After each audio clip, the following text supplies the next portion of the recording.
Today, I'm so excited to introduce my friend Bob Goff. You probably already know him from Love Does. That's when I first found out about you. I love that book, and everybody in my family got that for Christmas that year. So, Bob, tell us a little bit about yourself, about your family, and what makes you excited to get out of bed in the morning. Yeah, well, I'm a recovering lawyer. I've got a wife, Sweet Maria Goff, Yes. and three grown kids and one grandchild, which we're stoked about. I spend all my time in San Diego. I used to spend it elsewhere, but then things kind of slowed down March 16th when Earth stopped spinning. Hmm. So we still run programs for kids. We've got schools, brick buildings in 7 different countries, and maybe 3,000 or more kids that go there. Those that can't meet anymore, we're supplying food to, like in Mogadishu, Somalia. That's like a food program during times where people are separated. Afghanistan, the kids just arrived back at classes. Uganda is out, Nepal is back. So we're just like sorting through. It's like running lots of high schools. Right. So that's what I do. What first got you interested in helping kids in school? Yeah, I think it was children that were my kids' age at the time. I'm like older than dirt now, but at the time our kids were like 8, 10, and 12. And I really wanted them to see the world that they were living in. And so we started doing things around the world. That was right around 9/11 when that happened. And so we just decided we're going to try to move the needle in people's lives a little bit across an ocean, but also across the street.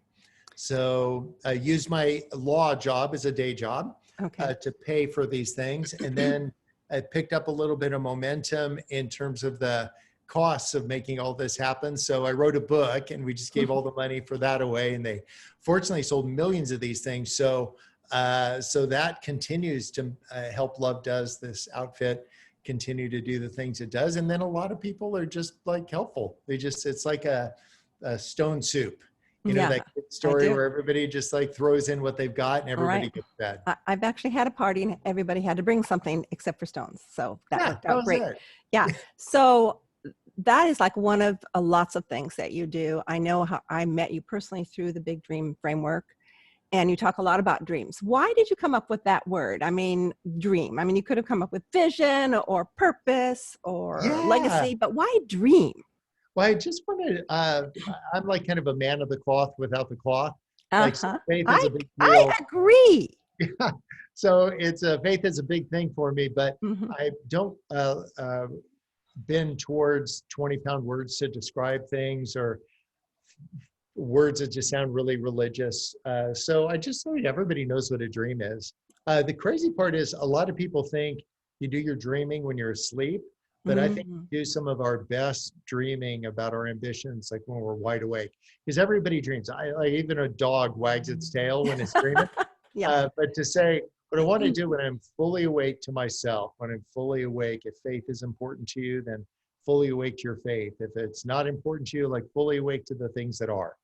Have you Uh, ever had someone say to you, I have knocked on this door for 20 years or 10 years or a month, and I think it's my dream from God or just a dream, like while I'm asleep and when I'm awake, and it's not happening? I mean, this happened to me. I spoke on this years ago, and a woman came up and said, Sue, why do you talk about dreams? Because mine is not coming true. What would you say to someone like that?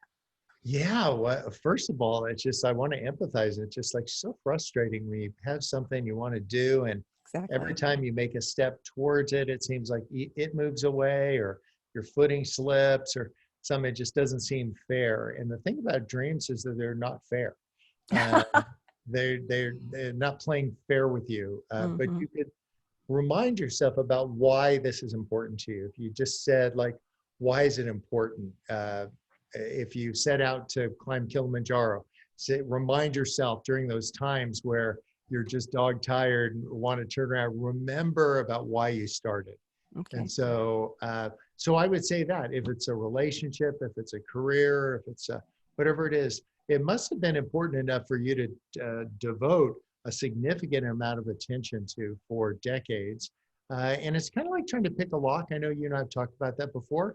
Like you're just trying to pick the lock. You spin the dial one way and hear for some tumblers, then you spin it the other way, listen for some more, spin it the other way. And if you do 3 spins in the right order, and move the lever, then it opens. So it's going to take a while. The crazy thing in the Bible, the word suddenly appears 87 times, which always cracks me up because Wow. nothing in my life has happened suddenly. Right. Like I didn't date suddenly. I didn't get married suddenly. I didn't have kids suddenly. Nothing has happened suddenly. We didn't start the schools in Afghanistan suddenly. And so for most of us, I hope we can just take some encouragement from that, because when people are recounting what happened, sometimes the timeline kind of condenses a little bit and it sounds like suddenly. So then suddenly you fill in the sentence of somebody that you admire and you go like, well, really, there was actually, if you traced out what happened, there was a lot of misfires and missteps and disappointments and a couple encouraging things and a few not encouraging things. But then that all of a sudden condenses into, so then I won the Olympics. Yeah, exactly. But, you know, that did not happen suddenly. And, you know, I think that's a great comfort. I remember telling my brother a failure I had, and he goes, oh, good, you'll learn a whole lot more through this failure. Well, that did not comfort me, but he was right. Yeah. And I don't know, I know that you've had some things that have been hard knocks. I mean, losing your house up in Canada through fire. Yeah, it's like, where did I put that thing? I'm like, oh, it burned down. Oh, yeah, it burned down, which all of California is burning down today. Our skies are orange. I like to talk about legacy because we only have so much time while we're on this earth. And so we might as well be building into something that lasts. So what do you see as your biggest legacy? Well, to your point about the time that we have, on average, each of us has 27,373 days. Isn't that crazy? That's I'm a lawyer. I crazy. just like know that stuff. Now, I'm hoping I can outlive everybody, everyone listening, even people who aren't listening. School children. I hope you live really long lives and that I outlive you. Yeah. So But what I want to do is to say with the remaining days, I've done the math, 62 times 365. That's how many I've used against my 27,375. And so what I decided to do is I'd just be available to the people and the things I love the most. And it sounds like so simple, but sometimes we make legacy sound like it's this logarithm. It's this very complicated calculation and can certainly have a lot of strategy behind it, but I wouldn't make it as complicated as sometimes we do. You could say, like, what's the headline in your life this year, like for 2020? And if it has the word virus in it, you're picking the wrong headline. There we go. That's something that happened. That isn't something that defined you. It was definitely a circumstance that happened.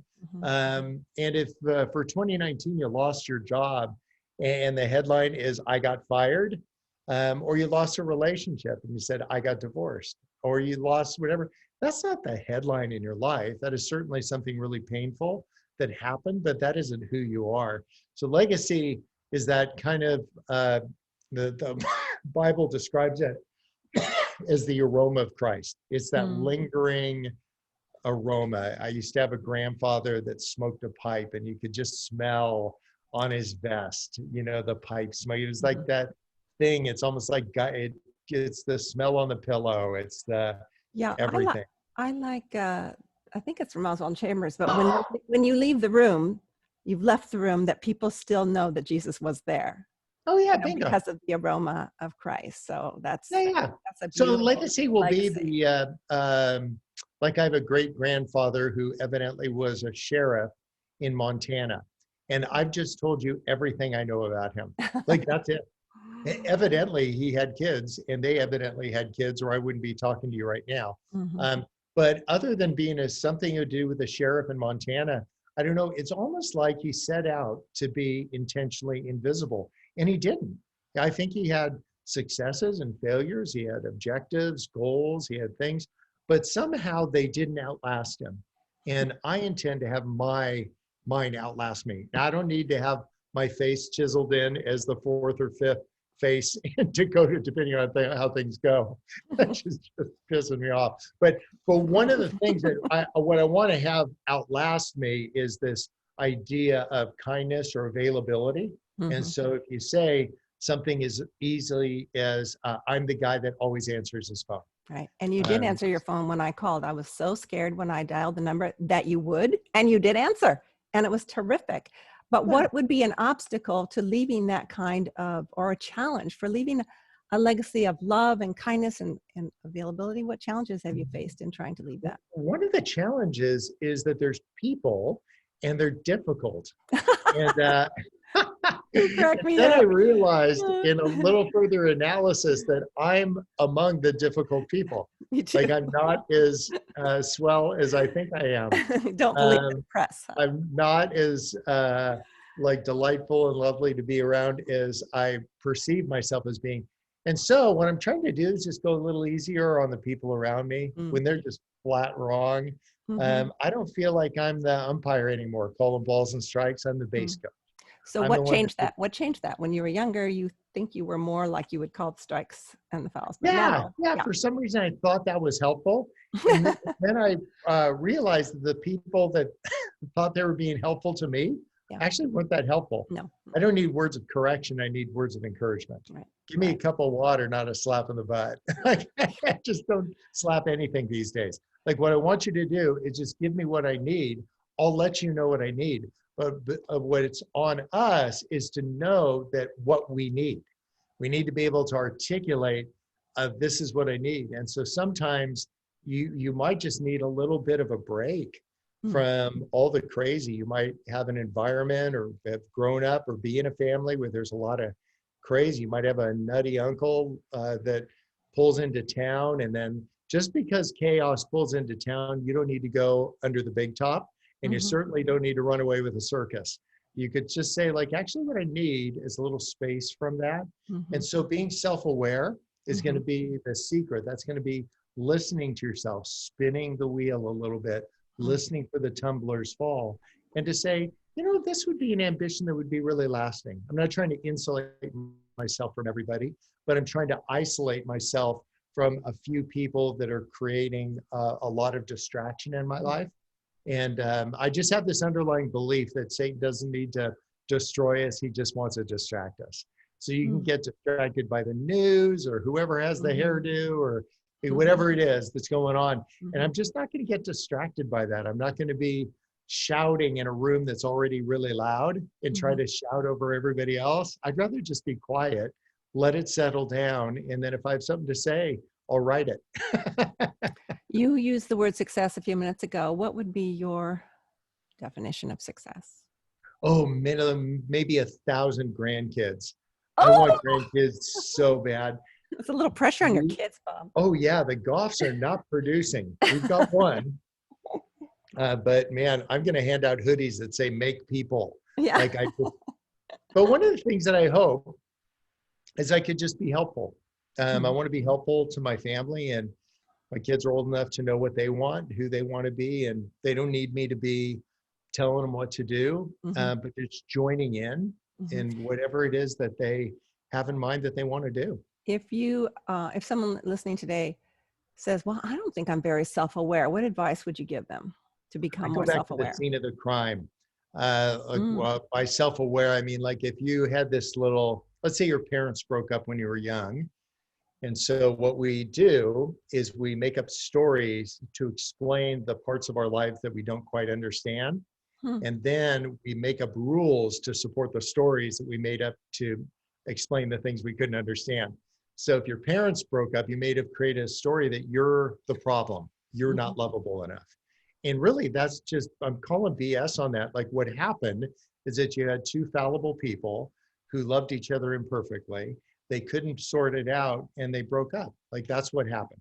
But you, at 8 years old, made up a story to understand things that even your parents didn't understand. Right. And then you made up rules around the story. The rule is, I'm never going deep with anybody.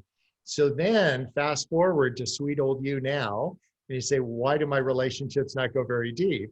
If we went back to the scene of the crime, the little outline of you at 8 years old with your parents packing, you'd say, I made up a story, then I made up some rules, and I'm living into the rules. And I want to say, let's make up some new rules and let's explore that story to say it actually probably isn't true. And if it is true, maybe you are unlovable. Like I would say, like, then let's come up with some new rules around that. Like be nice. Yeah, just be nice. Yeah. So one of the things you can do, you could say like, yeah, I never get what I want. And you go like, well, then, okay, so what's the story behind that? Where did that happen?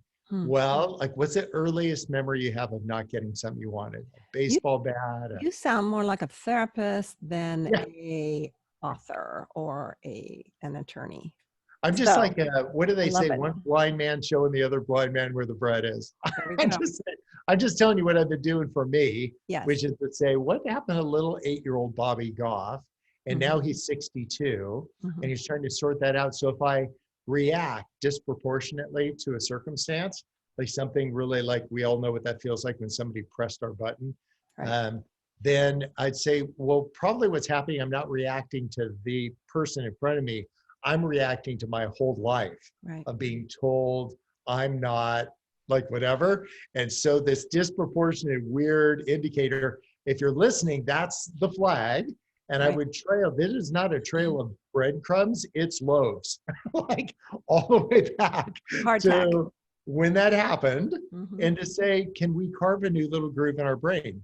And to Mm. say, when you're prompted to just like go ham on something, could you just chill out a little bit, just take a breath, and just say like, no, I don't need to swing at that pitch. Mhm. And I love it. I might shout into my pillow tonight about it, but I'm just not going to engage that right now because the room's already really loud.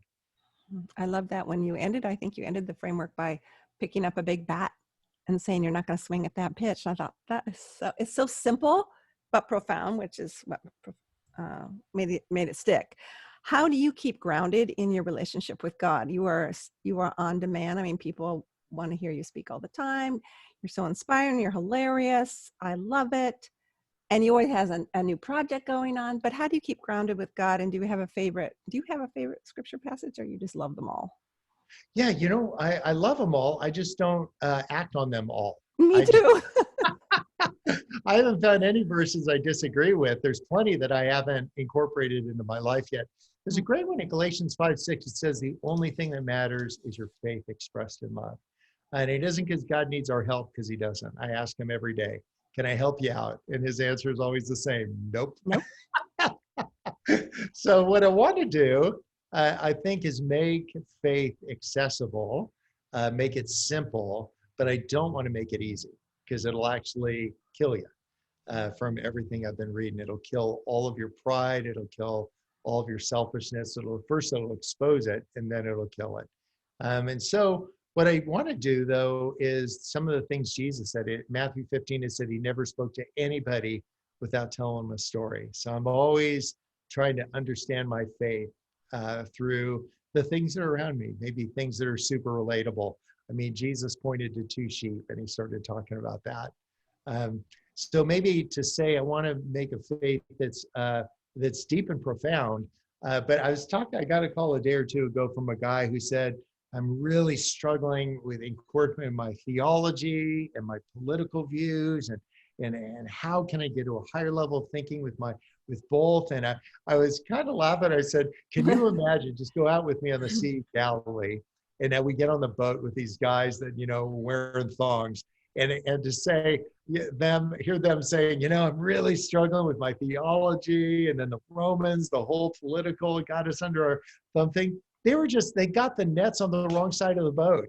And then this guy, they didn't even know who he was. Mm-hmm. He said, put him on the other side. They did, it worked. Yeah. And so I just want to keep it a little simpler and get it out of the lofty ivory tower kind of stuff. And if that blows your hair back, then like Mazel Tov, like keep doing that.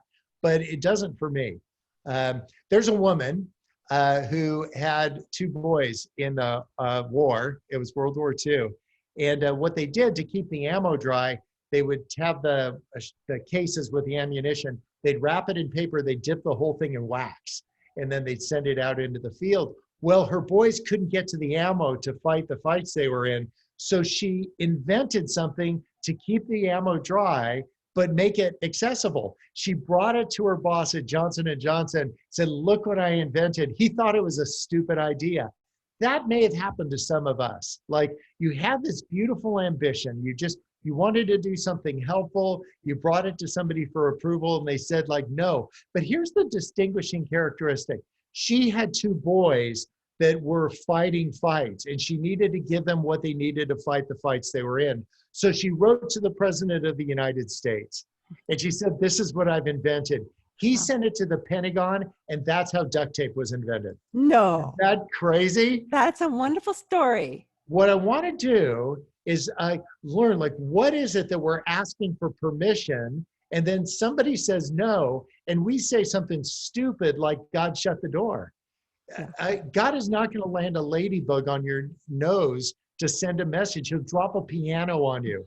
And if Billy says no, don't think that God just spoke. Now, if your name is Balaam, you've got a donkey and it starts talking to you, you've heard from God. Right. If you're 16, your name is Mary, and you're pregnant and still a virgin, God has spoken. But if Billy, your boss, says no to the duct tape idea, you go right up the chain of command. You go like, no, no, no.